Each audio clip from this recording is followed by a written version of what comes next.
Chapter 9. And Elisha the prophet called one of the children of the prophets, and said unto him, Gird up thy loins, and take this box of oil in thine hand, and go to Ramoth-Gilead. And when thou comest thither, look out there Jehu the son of Jehoshaphat, the son of Nimshi, and go in, and make him arise up from among his brethren, and carry him to an inner chamber. Then take the box of oil, and pour it on his head, and say, Thus saith the Lord, I have anointed thee king over Israel. Then open the door, and flee, and tarry not. So the young man, even the young man the prophet, went to Ramoth-Gilead.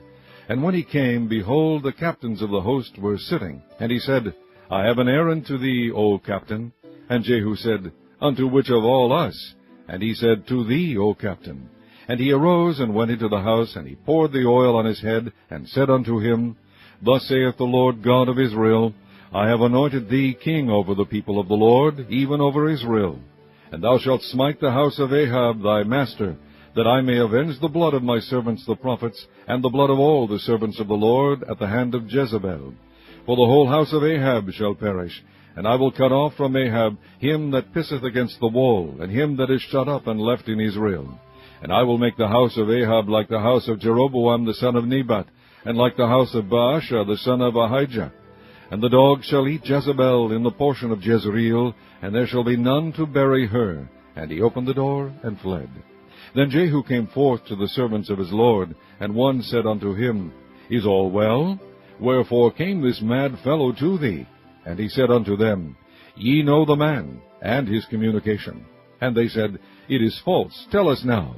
And he said, Thus and thus spake he to me, saying, Thus saith the Lord, I have anointed thee king over Israel. Then they hasted and took every man his garment, and put it under him on the top of the stairs, and blew with trumpets, saying, Jehu is king. So Jehu the son of Jehoshaphat, the son of Nimshi, conspired against Joram. Now Joram had kept Ramoth-Gilead, he and all Israel, because of Hazael king of Syria. But King Joram was returned to be healed in Jezreel of the wounds which the Syrians had given him, when he fought with Hazael king of Syria. And Jehu said, If it be your minds, then let none go forth nor escape out of the city to go to tell it in Jezreel. So Jehu rode in a chariot, and went to Jezreel, for Joram lay there. And Ahaziah king of Judah was come down to see Joram. And there stood a watchman over the tower in Jezreel, and he spied the company of Jehu as he came, and said, I see a company. And Joram said, Take an horseman, and send to meet them, and let him say, Is it peace? So there went one on horseback to meet him, and said, Thus saith the king, Is it peace? And Jehu said, What hast thou to do with peace? Turn thee behind me. And the watchman told, saying, The messenger came to them, but he cometh not again. Then he sent out a second on horseback, which came to them, and said, Thus saith the king, Is it peace?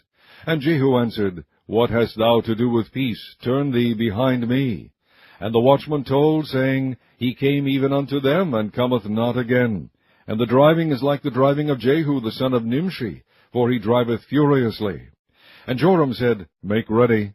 And his chariot was made ready. And Joram king of Israel, and Ahaziah king of Judah went out, each in his chariot. And they went out against Jehu, and met him in the portion of Naboth the Jezreelite. And it came to pass, when Joram saw Jehu, that he said, Is it peace, Jehu? And he answered, What peace, so long as the whoredoms of thy mother Jezebel and her witchcrafts are so many? And Joram turned his hands and fled, and said to Ahaziah, There is treachery, O Ahaziah. And Jehu drew a bow with his full length, and smote Jehoram between his arms, and the arrow went out at his heart, and he sunk down in his chariot. Then said Jehu to Bidkar his captain, Take up and cast him in the portion of the field of Naboth the Jezreelite. For remember how that when I and thou rode together after Ahab his father, the Lord laid this burden upon him. Surely I have seen yesterday the blood of Naboth, and the blood of his sons, saith the Lord, and I will requite thee in this plat, saith the Lord. Now therefore take and cast him into the plat of ground, according to the word of the Lord. But when Ahaziah the king of Judah saw this, he fled by the way garden house. And Jehu followed after him, and said, Smite him also in the chariot. And they did so at the going up to Gur, which is by Ibleam, and he fled to Megiddo, and died there. And his servants carried him in a chariot to Jerusalem, and buried him in his sepulchre with his fathers in the city of David. And in the 11th year of Joram the son of Ahab began Ahaziah to reign over Judah. And when Jehu was come to Jezreel, Jezebel heard of it, and she painted her face, and tired her head, and looked out at a window. And as Jehu entered in at the gate, he said, Had Zimri peace? Who slew his master? And he lifted up his face to the window, and said, Who is on my side? Who? And there looked out to him 2 or 3 eunuchs. And he said, Throw her down. So they threw her down, and some of her blood was sprinkled on the wall and on the horses, and he trode her under foot.